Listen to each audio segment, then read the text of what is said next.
السلام عليكم ورحمة الله وبركاته. عايز اقول لحضرتك حاجة. هو انت لما تخليك في حالك كده انت هتبقى في التمام، ولما البلد تنزل اكتر واكتر للمنحدر حضرتك هتنجو عشان حضرتك كنت في حالك ساعتها وعامل نفسك مش من هنا. دايما نقول عشنا وشفنا، لكن احنا في مصر عشنا وما شفنا. عشنا 60 سنة عسكرية بحتة، رئيس عسكري ووزير عسكري ومحافظ عسكري ورئيس حي عسكري ومدير مصنع عسكري، حتى رئيس اتحاد الملاك بتاع عمارتك غالبا هتلاقيه عسكري. وما شفناش اي تقدم او حقوق او خير. بكلمك انت، ايوه بكلمك انت يا اللي انت مش قاضي ولا ضابط ولا مسؤول كبير ولا رجل اعمال ولا مش حرامي. انت البني ادم العادي والانسانه العاديه. هتلاقي مرتب مرضي او علاج ادمي او مواصله محترمه او وظيفه لابنك من غير واسطه؟ ولا انت خلاص اعتبرت ان دي الحياه الطبيعيه اللي ارتضيت بيها وسلمت ورفعت شعار خليك في حالك؟ وحتى لو خليتك في حالك، انت فاكر كده حضرتك او فاكره كده حضرتك بما انك خضعت وسلمت وسكت او ايدت او نفقت انك في امان؟ مش ممكن في يوم تقع في كمين تحت ايد ضابط مفتري، او تضطر تروح اسم فتروح ما ترجعش، او تدخل المحكمة في قضية ليك فيها حق فترجع بحسرة، او حظك السيء انك تتحاكم عسكريا ودي ما اسهلها يعني لاي سبب وتروح ورا الشمس. تضمن، سيبك من كل ده، تضمن ان ابنك لما يطلع اول دفعته هيتعين بدل ابن الدكتور؟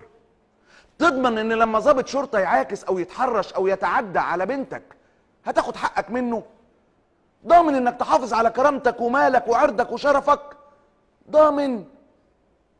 ولسه ناوي تخليك في حالك؟ وماله، خليك يا عم في حالك، خليك في حالك صهين وانتخ رب كرش.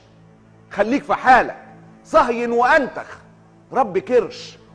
عيشها سيسي، ما تتقتلش وما تتسجنش. مش مهم الحق فين، مش مهم الصح مين. ولو تحب تكون مثقف، ولو تحب تكون مثقف خد طريق المبدعين. طبل تلاقي محلاها عيشة الطبالين. كبر دماغك، صيف وشتي. ايه يعني غيرك على الرصيف مش مستغطي؟ ايه يعني مات كم الف واحد؟ ايه يعني مات كم الف واحد خفوا زحمة؟ ايه يعني ناس ما دقتش يوم في الشهر لحمة؟ ايه يعني ناس في عطشها تشرب من المجاري؟ ايه يعني مات من القهرة ناس ولا حد داري؟ ايه يعني شاب بيبتكر في الانتحار؟ شوف بقى، ايه يعني شاب بيبتكر في الانتحار؟ ايه يعني اسرة اتشردت ولا لا يا دار؟ ايه يعني ام ولدت في الطريق؟ ايه يعني؟ ايه يعني ام ولدت في الطريق؟ ايه اللي يجرى؟ الامر عادي، كله عادي. لو شفت حد بيتقتل كان صوته عالي لوم الزعيق. ايه يعني شاب بيتهرس تحت النعال؟ ايه يعني شعب بيتهرس تحت النعال؟ ايه يعني لما تنسى ان انت من ضمن الرجال؟ اسأل ضميرك وبأمانة، اسأل ضميرك وبأمانة، ما تخافش من رد السؤال. آن الأوان تختار ما بين يا تعيشها زي الصقر شامخ بجناحين، أو تعيش زي النعامة دفن راسها في الرمال. أو تعيش زي النعامة دفن راسها في الرمال. اسأل ضميرك، بالله عليك اسأل ضميرك وبأمانة، ما تخافش من رد السؤال.